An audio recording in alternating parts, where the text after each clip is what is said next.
Innal hamdalillah nahmaduhu wa nasta'inuhu wa nastaghfiruh wa na'udzu billahi min shururi anfusina wa sayyiati a'malina may yahdihillahu fala mudhillalah wa may yudlil fala hadiyalah. Asyhadu an la ilaha illallah wahdahu la syarikalah wa asyhadu anna Muhammadan abduhu wa rasuluh. Allahumma salli ala sayyidina Muhammad wa ala alihi wa sahbihi ajma'in, amma ba'du. Faqad qala ta'ala fi ayatil Qur'anil Karim, ya ayyuhalladzina amanu taqullaha haqqa tuqatih wa la tamutunna illa wa antum muslimun. Usikum wa iyaya bitaqwallah faqad fazal muttaqun. Jamaah salat Jumat yang insyaallah dirahmati, diberkahi oleh Allah Subhanahu wa taala, sudah menjadi rukun Jumat, salat Jumat. Pastilah seorang khatib menyampaikan wasiat takwa, imtithalu awamirillah wajtinabun nawahihi, menjalankan seluruh perintah Allah dan menjauhi larangan-larangannya. Definisi yang sudah ma'ruf, masyhur kita ketahui, tapi tentu tidak mudah dilakukan. Maka siapa yang bertakwa, pada hakikatnya Allah Subhanahu wa taala telah merahmatinya. Dan siapa yang bertakwa, maka kelak ia wafat dalam keadaan husnul khatimah. Jamaah salat Jumat rahimakumullah, berabad-abad sebelumnya di masa Rasulullah sallallahu alaihi wasallam, Rasulullah pernah bersabda akan tertaklukkan Konstantinopel oleh seorang pemimpin. Fala ni'mal amiru amiruha wala ni'mal jaish zalikal jaish. Ketika itu sebaik-baiknya pemimpin dan tentaranya adalah tentara yang paling terbaik. Semenjak Rasulullah bersabda, maka para sahabat, tabi'in, dan para pasukan Islam setelahnya berbondong-bondong, berlomba-lomba ingin masuk kategori hadis tersebut. Pemimpin itu adalah Muhammad Al-Fatih. Al-Fatih artinya pembuka, penakluk Konstantinopel. Akan tetapi pada khutbah kali ini bukan kita membahas siapa itu Muhammad Al-Fatih, melainkan ayahandanya, yaitu Sultan Ahmad atau Sultan Murad keempat yang menduduki kekuasaan khalifah. Jamaah salat Jumat yang dirahmati oleh Allah Subhanahu wa taala, Sultan Murad keempat adalah seorang khalifah, pemimpin Islam yang sangat bijaksana, yang sangat adil, amar ma'ruf nahi mungkar. Beliau senantiasa memperhatikan rakyatnya. Ada kebiasaan unik beliau, setiap malam beliau senantiasa pergi bersama dua pengawalnya, tapi beliau menutupi siapa identitasnya agar orang-orang tidak mengenali bahwa beliau adalah seorang khalifah, pemimpin tertinggi di masanya. Beliau memiliki catatan setiap perjalanan, kejadian-kejadian yang luar biasa, yang unik beliau catatkan di dalam buku catatannya. Di antara kisah yang beliau catatkan di dalam bukunya adalah suatu ketika beliau pada malam hari seperti biasa mengajak dua pengawalnya untuk berkeliling, belusukan, mengontrol rakyatnya, apa yang ingin dibutuhkan rakyatnya. Besoknya beliau tunaikan hajat-hajat rakyatnya. Ketika itu beliau berjalan di sebuah lorong, banyak orang yang lewat. Ketika itu ada seorang laki-laki, yang mana laki-laki itu sedang membawa kendi besar yang isinya adalah khamr. Qadarullah, di depan Sultan Murad IV yang sedang menyamar itu, ternyata Allah cabut laki-laki itu. Terjatuh di depan matanya Sultan Murad, dan kendi yang berisikan oleh khamr itu tumpah, pecah, dan membasahi tubuhnya. Allahu Akbar. Orang-orang sekitar yang lewat tidak ada yang memperhatikan atau menghiraukannya. Akan tetapi Sultan Murad langsung mengejarnya, lari dan mengecek kondisinya. Ternyata inna lillahi wa inna ilaihi rajiun, ia sudah wafat. Allahu Akbar. Sultan Murad berteriak, wahai umat Islam, di depanmu ada seorang mayat, maka kalian wajib untuk mengurusinya. Orang-orang sekitar justru menimpali, wahai tuan, engkau tidak tahu siapa pemuda ini?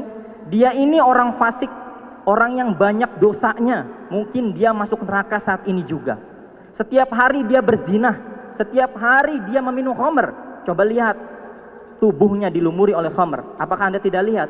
Sultan Murad mengatakan, tapi ini adalah umatnya Nabi Muhammad, kita harus mengurusinya, fardu kifayah. Maka diantarkanlah ke rumah istrinya. Setelah sampai orang-orang semua pergi, yang tersisa adalah Sultan Murad dan kedua pengawalnya. Istrinya menangis. Ia mengatakan, wahai suamiku yang soleh, wahai suamiku seorang kekasih Allah, engkau adalah orang yang soleh, engkau adalah orang yang bertakwa, aku bersaksi atas kebaikan-kebaikanmu. Sultan Murad pun terkaget. Apa yang Anda maksud wahai ibu? Kami ketahui bahwasannya informasi dari orang-orang sekitar, suami Anda adalah orang yang fasik, setiap hari berzina, setiap hari meminum khamr. Bagaimana dikatakan kekasih Allah? Jauh sekali. Tetapi kekasihnya mengatakan, istrinya mengatakan, wahai tuan, ketahuilah suamiku ini memiliki usaha di tengah kota ini. Sepertiga ia berikan kepada kami keluarganya. Ia adalah seorang suami yang adil, yang baik, seorang ayah yang baik untuk anak-anaknya, contoh teladan yang baik. Dan sisanya yang pertama ia belikan untuk khamr. Oleh karena itu tuan melihat kendi besar dibelikan khamr. Iya, tapi tidak untuk diminum wahai tuan, melainkan dibawa ke rumah kami dan ditumpahkan di WC kami. Dan suamiku berkata, alhamdulillah ya Allah, atas segala pujianmu ya Allah, atas kebesaranmu, taufikmu ya Allah, setidaknya malam ini aku mengurangi maksiatnya umat Islam. Setidaknya malam ini umat Islam sedikit yang mabuk. Kemudian ia keluar lagi, ia mendatangi pelacur-pelacur. Ia katakan, berapa penghasilan Anda malam ini? Ketika itu ia bayarkan malam itu. Malam ini saya sudah bayar kalian semua, silahkan pulang, beribadah kepada Allah, bertobat kepada Allah. Dan suamiku mengatakan, alhamdulillah, setidaknya malam ini berkuranglah orang yang berzina.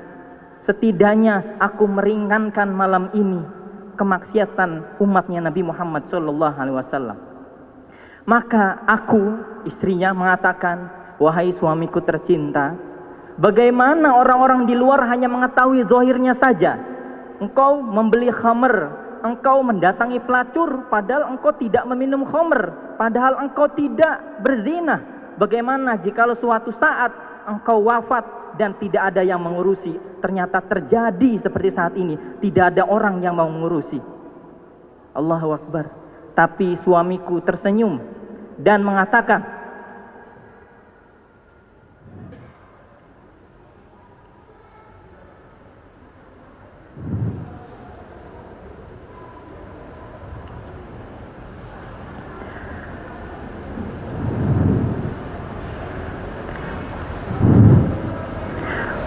tapi suamiku tersenyum dan mengatakan, istriku yang soleha, ketahuilah ketika aku wafat kelak, sesungguhnya yang akan mengurusi jenazah, yang akan menguburkanku, yang akan memandikanku, yang akan menyolatiku adalah Sultan Murad, seorang khalifah, pemimpin umat Islam ini, dan seluruh ulama-ulamanya. Setelah mendengar penjelasan itu, ternyata Sultan Murad menangis dan ia membuka identitasnya, melepaskan pakaiannya.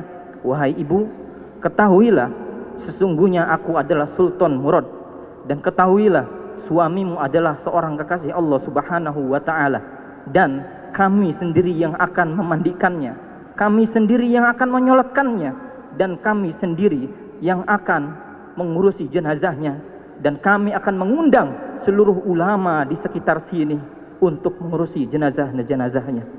Allahu Akbar. Jamaah rahimakumullah, kisah ini sangat luar biasa. Seseorang yang dikira berzina, seseorang yang dikira dia pekerjaannya bermabuk-mabukan. Kita ketahui hadis Rasulullah SAW, siapa yang meminum khamr, siapa yang berzina, ketahuilah ia telah melepas imannya sebagaimana ia melepas pakaiannya. Allahu Akbar. Tapi ternyata Masya Allah, amalan ini tidak pernah kita pikirkan, tapi ternyata dilakukan oleh hamba yang soleh. Hikmah yang pertama adalah perbaikilah niat kita. Ketika beramal, perbaikilah niat kita. Rasulullah sallallahu alaihi wasallam bersabda, "Innamal a'malu binniyat wa innamal likulli imri'in ma nawa." Sesungguhnya amalan kita ini bagaimana niat kita. Al-Imam Mubarak mengatakan, "Rubba amalin kabirin tusaggiruhu niyyah wa rubba amalin saghirin tu'adzibuhu niyyah." Berapa banyak amalan yang besar ternyata menjadi kecil di sisi Allah karena niat pelakunya, dan berapa banyak amalan yang kecil tapi menjadi besar di sisi Allah Subhanahu wa taala karena niat pelakunya. Allahu Akbar. Semampunya kita membantu, niatkan karena Allah Subhanahu wa taala. Banyak kisah yang menjelaskan, di antaranya seorang pelacur yang dimasukkan oleh Allah Subhanahu wa taala masuk surganya lantaran ia memberikan minum kepada anjing yang kehausan. Bagaimana jika kita memberikan air itu kepada umat Nabi Muhammad SAW yang kehausan? Hikmah yang kedua adalah kita jangan pernah menghakimi seseorang, walaupun orang itu mungkin di depan kita terlihat buruk, mungkin terlihat tidak baik. Bahkan ulama mengatakan, ketika kita mengetahui keburukan orang lain, maka carilah 70 alasan agar kita bisa berhusnudzon, berprasangka baik kepadanya. Karena sesungguhnya husnudzon ini sampai diwasiatkan oleh Rasulullah sallallahu alaihi wasallam, la yamutanna hadukum illa wa huwa yuhsinu dzanni billah. Janganlah kalian sampai wafat, jangan sampai kita ini nyawanya dicabut oleh Allah Subhanahu wa taala kecuali kita dalam keadaan husnudzon kepada Allah Subhanahu wa taala. Seseorang yang berhusnudzon kepada Allah Subhanahu wa taala, pastilah ia akan berhusnudzon kepada saudara-saudaranya. Orang yang senantiasa bersuudzon kepada saudara-saudaranya, niscaya akan timbul, akan lahir penyakit-penyakit hati, hasud, dengki, fitnah, bahkan terjadi kerusakan-kerusakan karena sifat, karena prisangka buruknya kepada saudara-saudaranya. Barakallahu li wa lakum fil Qur'anil Karim wa nafa'ani bima fihi minal ayati wa dzikril hakim wa taqabbala minni wa minkum tilawatahu innahu huwas samiul alim wa qur rabbighfir warham wa anta khairur rahimin.